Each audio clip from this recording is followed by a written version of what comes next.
Hello, I had the honor of serving as a pilot agent for the State Dazzle Contest, and I'm now a member of the State Dazzle Planning Committee.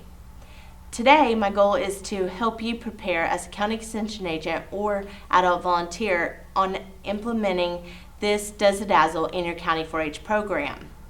Did you know that there's a lot of information on the Texas 4-H website about this competition, and a lot of planning goes into conducting a contest? This page also has a lot of resources available to help you keep informed and prepared, but today I'd like to share a few basics with you. First, when forming teams, you have the 3 to 5 members. On that team, you need to provide a variety of ages, but also you want to provide a team that has a lot of variety of skills, such as one that has a lot of experience in sewing, one that may have a lot of experience in designing, one that is really creative, and one that may be great at speaking and can help with presentation skills.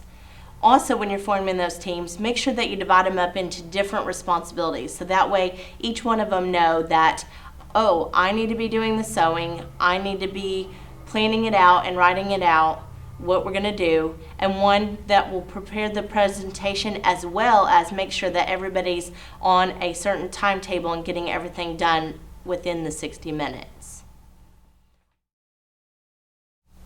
When preparing your team, there's a lot of varieties of ways of doing that. You also need to make sure that you have a lot of preparation, such as practicing the challenges. Just have a bunch of things out of your own closet or your creative arts and crafts closet and put it in front of them and let them practice. That's always the best way to get them prepared for the contest.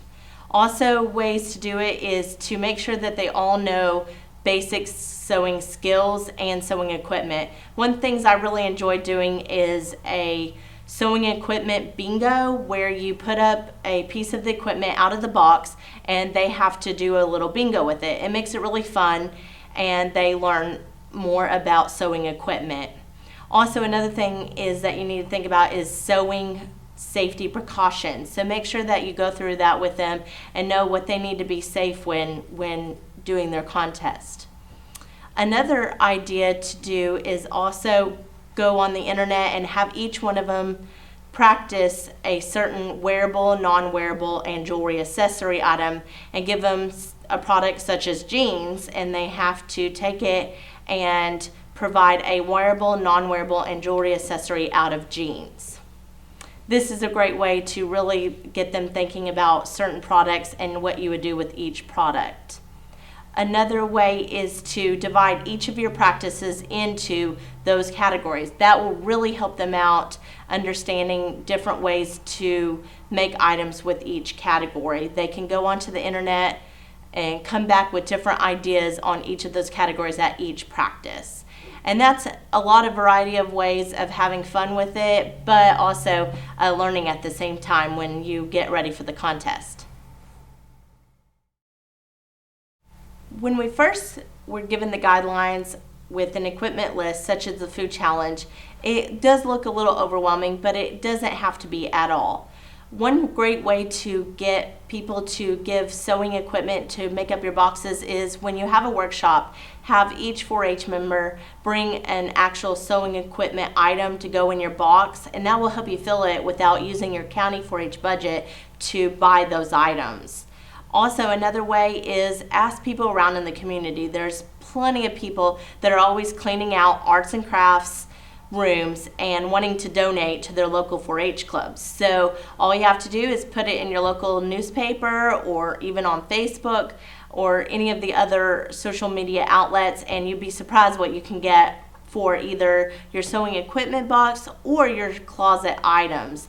We actually had more than what we could ever use when we asked for donations, so that's a great way to get them involved. We did also have a county 4-H budget that helped us buy our sewing machines, which are a little bit more pricier items in that sewing equipment box. So that's maybe something you can ask your 4-H for, is a budget for sewing machines as well as some of those bigger sewing equipment items. So when I was asked to be on the state Does the Dazzle planning committee, I thought, what? I don't sew at all. It is not my forte at all. I actually ask a lot of volunteers in my 4-H program to be my clothing committee because they know how to sew and I have some experience. I'll admit I have some experience, but I choose not to sew.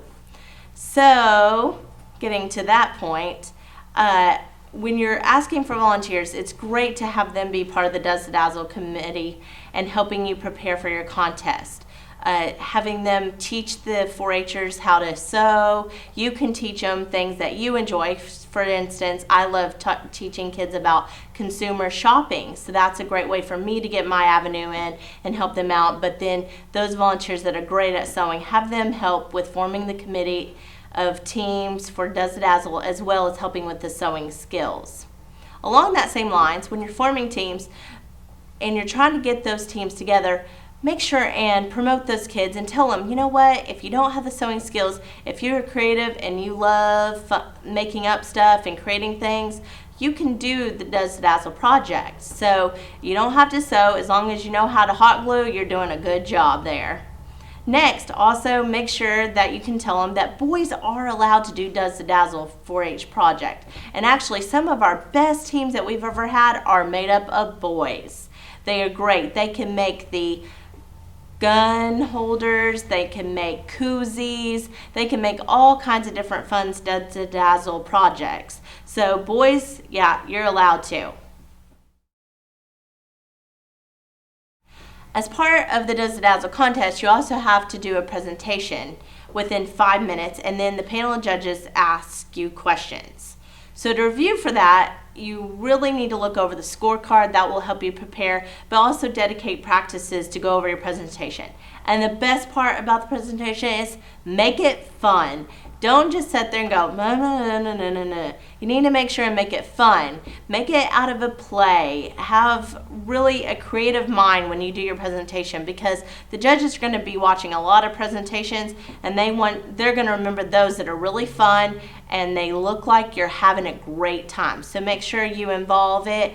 Another way that I've done when I've done practices is to actually have a general script of a play that you could put into your presentation, so that way no matter what you make, you already have a general script for all your presentations. And also, when you're preparing for presentations, make sure that you divide the members up so that way each part has a role. Yes, in the guidelines it only says that only 3 people have to speak, but it's really best if all members of the team speak. So have a great time, follow the guidelines, and review the score sheet, and you're on your way to a great presentation.